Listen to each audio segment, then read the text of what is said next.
Lei 7.210 de 1984, Lei de Execução Penal, LEP, das penas privativas de liberdade, da monitoração eletrônica, artigos 146A ao 146D. Olá, tudo bem com você? Eu sou Tiago Pacheco, delegado de Polícia e professor de Direito Penal e Legislação Especial aqui na Prova Concursos. Vamos com mais um tema importante, um tema relevante para a sua aprovação. Ainda dentro das penas privativas de liberdade, estudaremos o Instituto da Monitoração Eletrônica. Instituto relativamente novo no nosso direito, né, pessoal? Introduzido pela Lei 12.258 de 2010. Vamos lá, aula curtinha, somente leitura dos artigos e pequenas observações. Artigo 146A foi vetado, né? Artigo 146B. O juiz poderá definir a fiscalização por meio da monitoração eletrônica quando autorizar a saída temporária do regime semiaberto, determinar a prisão domiciliar, perfeito? E apenas essas possibilidades. Vamos lá, pessoal. O que é a monitoração eletrônica? É aquela famosa tornozeleira eletrônica, aquela tornozeleira que é acoplada, né, ao sujeito que esteja cumprindo pena, seja ela privativa de liberdade, seja ela restritiva de direitos, e que de alguma forma esteja com liberdade de trânsito, né?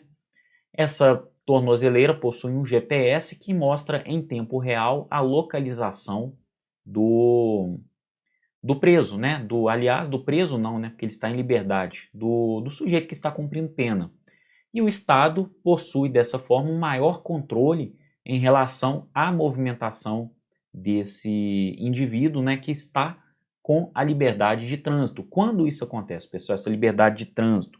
Quando, por exemplo, o juiz autoriza uma saída temporária no regime semiaberto, tá? Ele está cumprindo pena privativa de liberdade, ó, pena privativa de liberdade, em regime semiaberto. Se o juiz autoriza a utilização, né, da monitoração eletrônica, no momento da saída temporária, ele está em liberdade, perfeito? Ele está em liberdade. Então, essa monitoração, ela colabora com o controle, né, de onde esse pessoal está indo, se ele vai fugir, se ele não vai fugir, e etc. E no caso da prisão domiciliar, a mesma coisa, né? Para comprovar que o indivíduo de fato está lá dentro da sua residência. É óbvio que ocorrem, né, fraudes em relação à tornozeleira eletrônica. O pessoal consegue abrir a tornozeleira, deixa ela quietinha lá dentro de casa, sai, faz tudo, depois volta.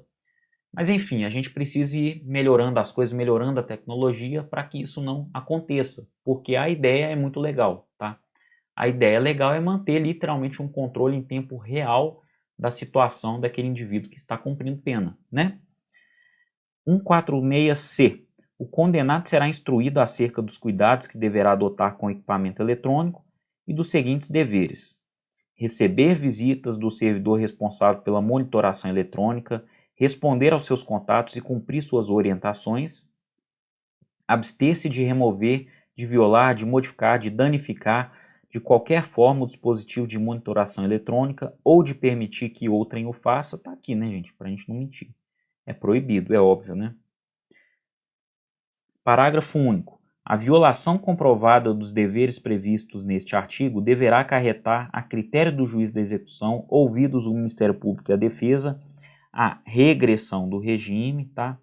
A regressão do regime, a revogação da autorização de saída temporária, a revogação da prisão domiciliar, a advertência por escrito para todos os casos em que o juiz da execução decida não aplicar alguma das medidas previstas nos incisos 1 a 6, né, deste parágrafo, perfeito?